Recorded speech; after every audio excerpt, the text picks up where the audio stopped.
fellow collectors, and welcome to Long's Toys. Today we are taking a look at the Decepticon Bludgeon and Decepticon Ruckus 2-pack from the Transformers Legacy Doom and Destruction collection from Hasbro. So this is part of the Amazon exclusive capsule that they're doing. We took a look at two packs previously. I'll put links to them in the end of this video. And now we have our third one here with Ruckus and Bludgeon. I don't know why, but because Ruckus is on the left, I feel like his name should be first, and Ruckus on the right, his name should be second. Just the OCD in me, but really cool artwork here on the front. We have the Octopunch tentacles hanging out here on the side. You don't have any kind of like box art collective when you put it with the other ones. There's no larger picture. It's just a cool pic of them kind of, coming towards us. Just some really nice artwork. Over here on this side, you have a close-up of that same Bludgeon artwork. And then over here on this side, you have Ruckus with the Octopunch faction logo here above. Up here, another nice shot of that Octopunch faction. That's what I'm calling it for right now. Doom and Destruction collection. Not really anything going on the bottom. And then if we spin around to the back, we have some nice product shots of the robot modes and the vehicle modes.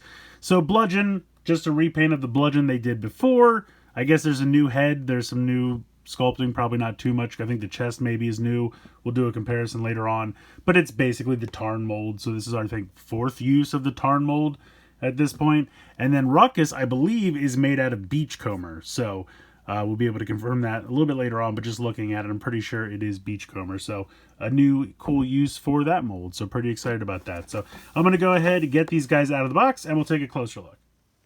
So here are Bludgeon and Ruckus out of the packaging. I guess we'll start over here with Bludgeon first. Not really anything you haven't seen before.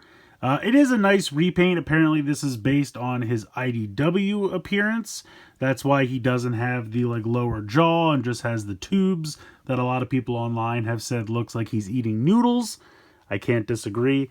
I will also note that the green that is actually here is kind of more of a forest green as opposed to a bright teal that we kind of saw on the online pictures.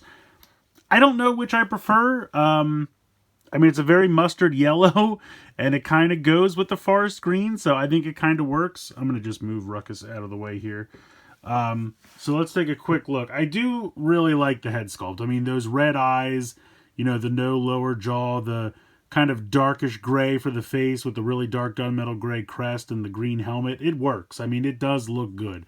All of the paint here on the chest looks really nice. You got Decepticon symbol there. The red, the yellow, all that looks really sharp. More paint applications down here in the abdomen. Now what's funny is the thighs are made of yellow plastic. This whole piece is done in the green, and then you can see that it's painted yellow. So you can see like the inside and here is green, and there's a couple of spots over here. So we'll see how that paint holds up over time. But I think they did a pretty good job of matching the yellow paint to the yellow plastic. I actually have to applaud them for that. Got your big green feet. Articulation, it's going to be exactly the same as Bludgeon or Tarn before him. So you can look up. You kind of have this piece that the ball joint for the head is connected to, so you can get a little bit more articulation back if you want from that. And I can't quite get that to go. I guess that's as far as it goes. Side to side, no problem. Can't really tilt side to side, but you can tilt front to back a little bit. You have this hinge here in the shoulder, as well as the rotation. You have a bicep swivel. You also have kind of like another joint down here where kind of the shoulder pad meets the arm, so you can move that in and out if you'd like. 90 degrees, maybe slightly more than 90 degrees in the elbow. Got a wrist swivel. You have opening hands, which is nice. I always thought that was nice for this mold. Got a waist swivel. Really nice movement there in the hips. You can see that the front piece of the skirt is attached to the leg and actually comes with you. That's nice. Kick really far out to the side, really far back, so really nice range of motion on the hips there. Thigh swivel. You do technically have double jointed knees, mostly for the transformation. This one kind of locks in place when you come in for robot mode, so you really just have the one. But if for some reason you want to utilize that second one, it is there.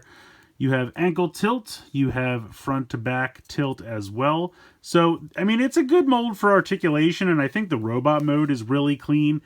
I'll be honest, though, I've never been the biggest fan of this mold. I own 4 of them now at this point. I do like the robot mode. I mean, it's very clean. You really don't have any kibble, and if you don't like this, you can completely take this off as well. You can pop it on here as like an arm cannon if you want. You can use the individual guns in his hands if you want. I mean, you guys are no stranger to this at this point, but you can connect these together to make one large gun, which looks kind of silly. But like I said, or you could put one on each arm if you wanted. You could have him hold one of them. You got a lot of options with the accessories. Stored on the back like I showed off earlier. So I do like that about it. And like I said, the robot mode is ridiculously clean. I mean, there's no kibble whatsoever. I mean, you have the extra treads up here in the shoulder pad, but they're not really in the way of anything. The back is clean. I mean, it just looks like a robot. It doesn't look like it even transforms. That's how clean this robot mode is. I like the sword. I think that looks sharp. I really do like the head sculpt. The paint on that is just dynamite. So, you know, it's Bludgeon. He's fine. The problem with this mold is I don't really like the transformation, and I'm not a huge fan of the tank mode when you're done. It has to do with the shoulders, and we'll get into it, but the way you have to kind of pull them out and then push them past, I always feel like I'm going to break it, and I just don't really like that. But if you just want a cool robot, ninja, samurai, whatever you want to call this guy, to put on your shelf, it's a pretty cool color scheme, and that head sculpt is great, and the sword looks good. So, robot mode, I'll give him high marks. Here is the other Bludgeon. Just so you can see, they are very different. I mean, I almost feel like you could say that this is like a pair of samurai brothers or something like that, because that's how different they feel. The head, you know, very different. The chest plates are very different. This is definitely more Tarn-esque. They didn't really go out of their way to remold this as much as they just repainted it, but he does also have the sword. He's got, you know, the maroon then with the nice lighter silver paint. So yeah, I feel like you could say that these are like, you know, a pair of Decepticon samurai brothers or something. Like, they do feel like they could be different characters but somewhat still related. Kind of like Dreadwind and Skyquake from Prime. That's kind of what I'm thinking here. But the color schemes are definitely different enough that these don't necessarily feel like the exact same character. So I do applaud them for that. Like, if you're going to reuse the mold, you're going to do Bludgeon again, he feels different enough. Like, you could pick a favorite, go with one or the other, or I'm kind of going to just make them two different characters. I think that's what I'm going to end up doing in my own headcanon. But yeah, they're cool. I mean, just to put them side by side here, I think they complement each other pretty nicely. So, yeah, like I said, robot mode, very clean. You have all these extra accessories for the guns and whatnot. So he definitely has accessories, and he definitely has several options with those accessories. So again, I do applaud them for that. I'm going to spin this around. You're not going to let me spin this around. Pop this back on and peg this on here. So, I don't know. Sometimes I like the giant cannons on the back. Sometimes I just like these pieces to make it seem like maybe he's got more swords. But that's a nice thing. You have options. So if you don't like it, you can pop them right off. All right, let's go ahead. Let's get into the transformation. All right, so I've gone ahead and removed the accessories. If you've transformed Tarn or Bludgeon previously, there's no difference here. It's going to be the exact same thing. So I'm going to run through this pretty quickly. I believe we start by just rotating the hands around. I think 180 degrees, if I'm not mistaken. Pop this around, and then you're going to take this panel and flip that around to the other side as well. So go ahead and do that. You're going to come around to the back here. You're going to unhook this back piece, kind of bring this down, and then you're going to flip this around 180 and pop these forward as well. Then you're going to kind of unhook the chest plate, and that will allow you to bring out the shoulders. And I always feel like they should come out further than they actually do. But you'll pull them out as far as possible and then push them up like this. And gosh, if I don't always feel like I'm going to break it. There we go. Now, as they kind of start to spin down, you're going to want to rotate the head into the chest cavity and rotate the chest plate up as you kind of bring this around. And you have to kind of clear this piece on the back, but it can be done. So then once you get this all to about here, that's about where you want all of that to situate. And then you're going to bring this down, and there's this tiny tab here on the back. right there, which is going to tab into the second of these 3 holes, so kind of the middle one right there. Now, I sometimes have trouble with this, but what I like to do is kind of bring this down, pop this in, and then kind of push this down, and then that will all pop into place there like so. Then you're going to just take the feet, let me zoom back out here, straighten them out if you have the ankle tilt engaged, like that, and then you're going to link these. Now, I find trying to push them together is a pain, but if you drop the one and slide it into the other, it works really well. So then you're going to kind of leave these hang out here for now. We're going to do some stuff here with the arms. So we're going to leave this how it is and rotate this around like so. Then you're going to need to rotate. You can see that there's a little tab slot right there and there's a tab right there. That's why we have that extra joint here in the shoulder. And that is so that we can bring that in so that we can put this against. I guess I'll start to get the legs out of the way. So unhook those double jointed knees and start to bring them up. This will come and peg into the leg like that. And you want those fists kind of pointing downward. And then you're going to unhook this little section here on the side of the shoulder. That's going to pop open like so. And then you're going to unhook that like this. This will slide in underneath the green piece here. And then there is a little, does that hook on here? No, this just comes in. This always gives me trouble. There we go. Maybe like this. There we go. I'm going to have to connect this back on here. And then this will close up like that. And it also helps if you have this all straightened. And that's probably why it was giving me trouble. Okay, so making sure that piece is straightened. We are going to once again open up the shoulder, bring this down, push this in so that this can go against the leg and tab in. Then we are going to bring this, unhook, bring this around. And this always gives me trouble. There we go. And then fold that in like that. And then we're going to bring these down so you can see that there are 2 tabs right here and here. And they are going to tab in right there and there on the bottom of the feet. So bring these down. You're going to have to kind of rock this back and use those joints on the knees there. And of course, these stupid arms. Oh, I forgot. That's the other thing you have to do. That's my fault. So let me pop this back into place. So you can see how you have these 2 tabs right here. They're also going to tab in right there and there. So that's why that didn't work. So push that on there, push that on there. There we go. Now we're good. There's your tank. Take this piece and just peg it into these 2 slots right here. And there you go. There is your Tarn in tank mode. I like the color scheme for the tank mode. I feel like a lot of the mustard yellow gets tucked away underneath and you have this kind of, I guess it really is kind of more of a military green, which makes sense for a tank, so I think that works.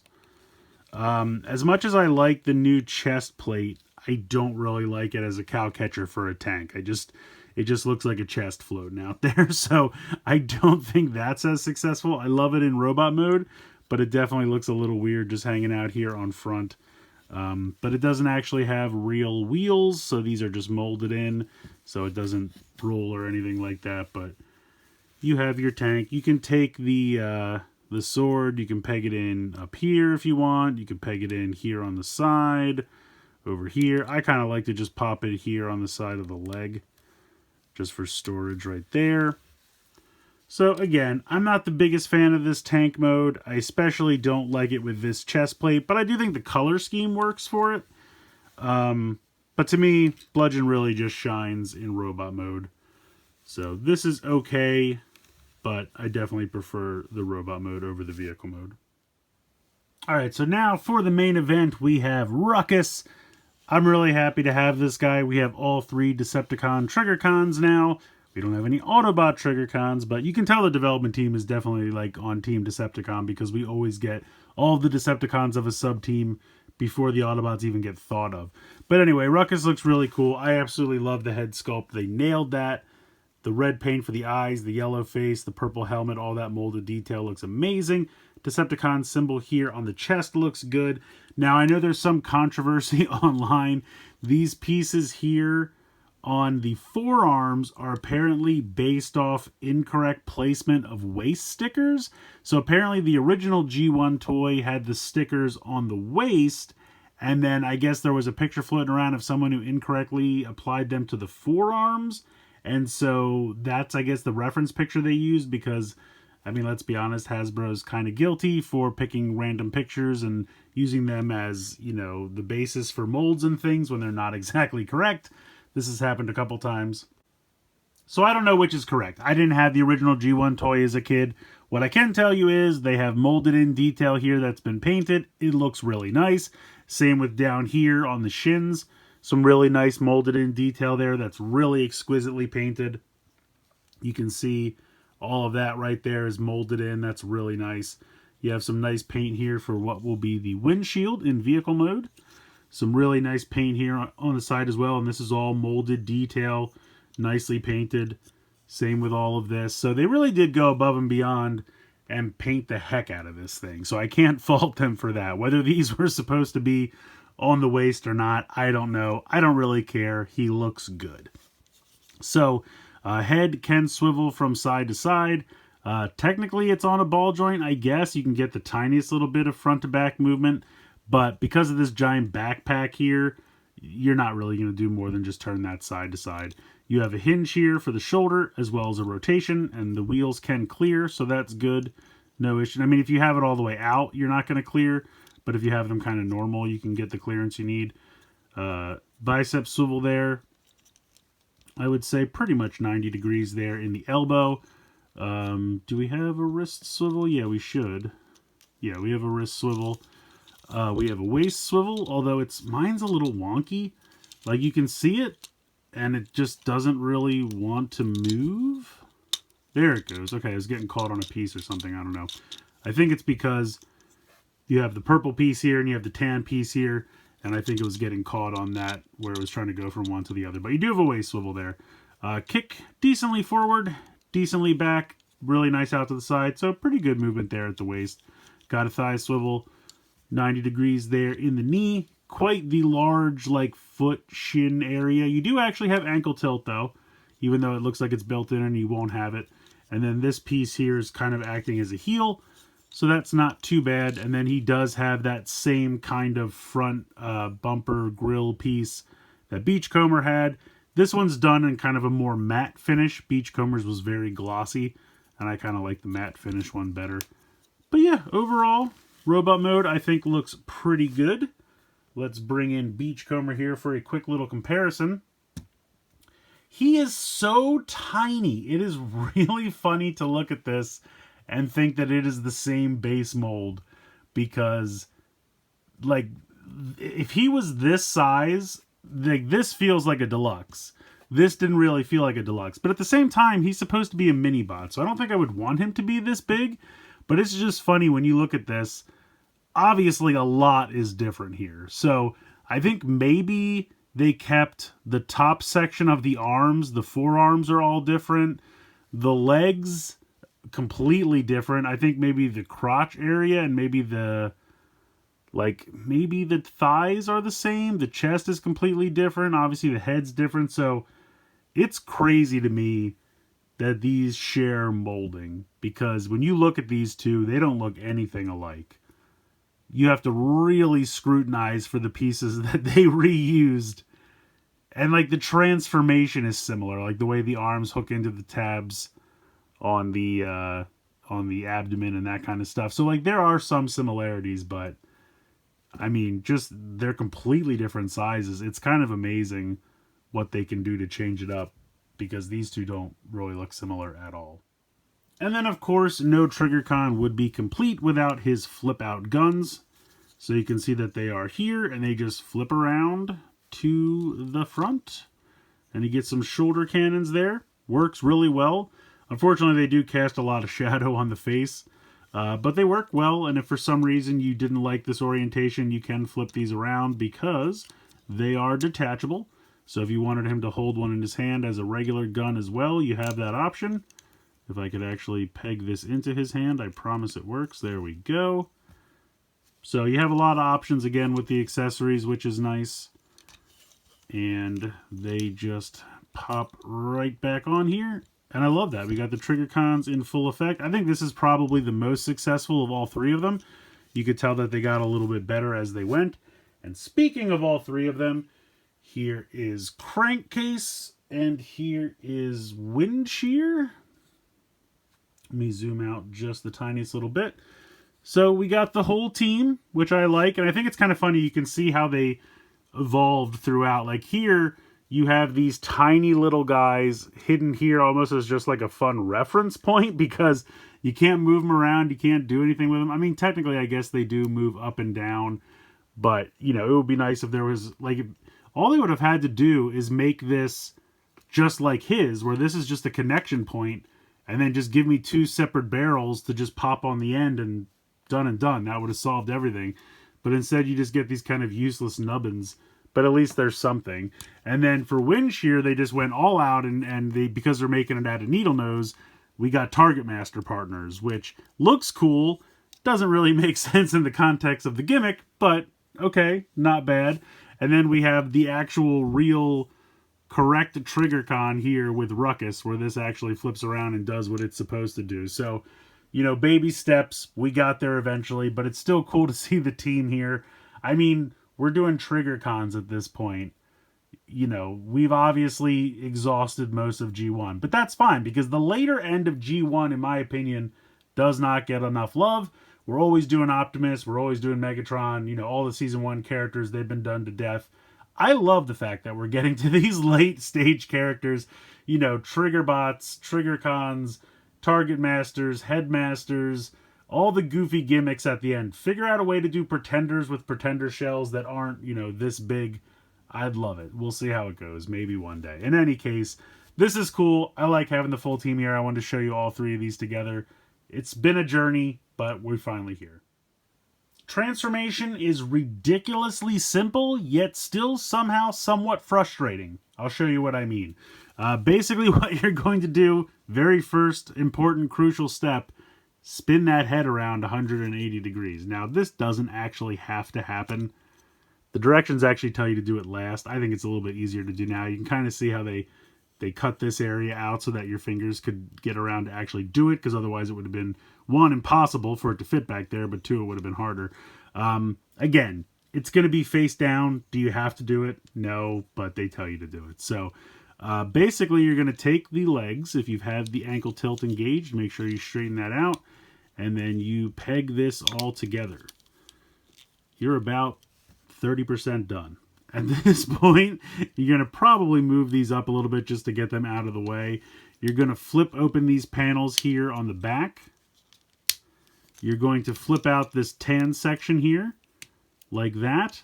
And then this is where it gets weird. So you have to, you can see here, just like Beachcomber, there's a tab on the inside of the forearm. There's a socket here on the inside of the armpit. You have to kind of pop these in. Go ahead, but kind of leave the elbows up like this. Then as you start to flip this around, you have to get it like 90% of the way, and then kind of get these out of the way because they're going to be a problem otherwise. But then you have to finally bring this up, but like this part of the back of the forearm gets in the way, but it still has to get up there because it has to kind of fill this space. While at the same time, you need to kind of connect this into place and get this to pass this and get up here. And maybe I don't have the hand necessarily. It's just, it doesn't really want to all go where it's supposed to go, but you kind of have to make it happen. So there we go. We got that up. This doesn't want to go past this, but it has to. And maybe I'm doing something wrong, and if you have a helpful hint, please let me know in the comments. But it's just kind of getting everything up in here and past everything. It's really kind of a pain. And I still don't think this is all the way up in there. But I don't know. I don't know what I'm doing wrong. Because, like, this has to go up in here, but then it doesn't really want to get past that, but then this has to go up in here.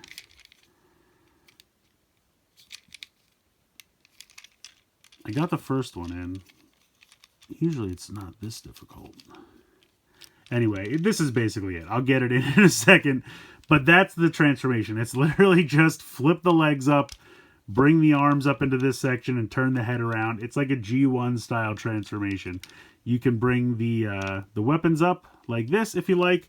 You can take this piece and pop it back in here. It fits in very snugly. There's a little cutout for the barrel right there, and then these kind of tab in to these tabs here. You can see right there, they go into these two.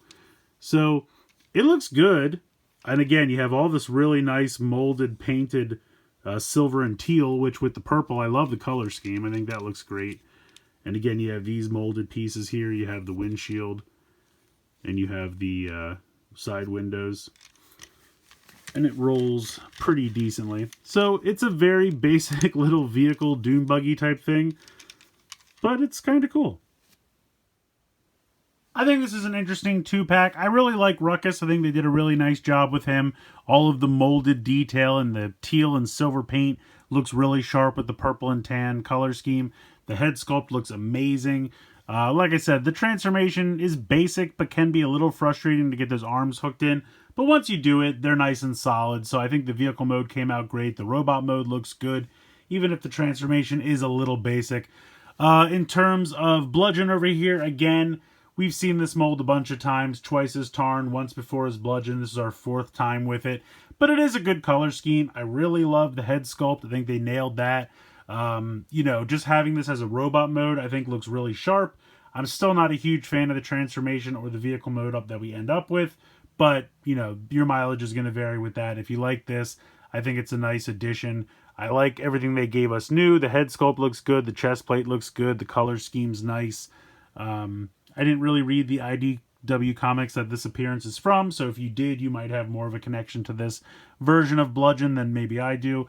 But I still think it looks good. I just put the robot mode on your shelf and leave it in robot mode, and he looks great. Because the robot mode, I still can't get over how clean it is. I mean, there's absolutely like no kibble whatsoever, so I do applaud them for that.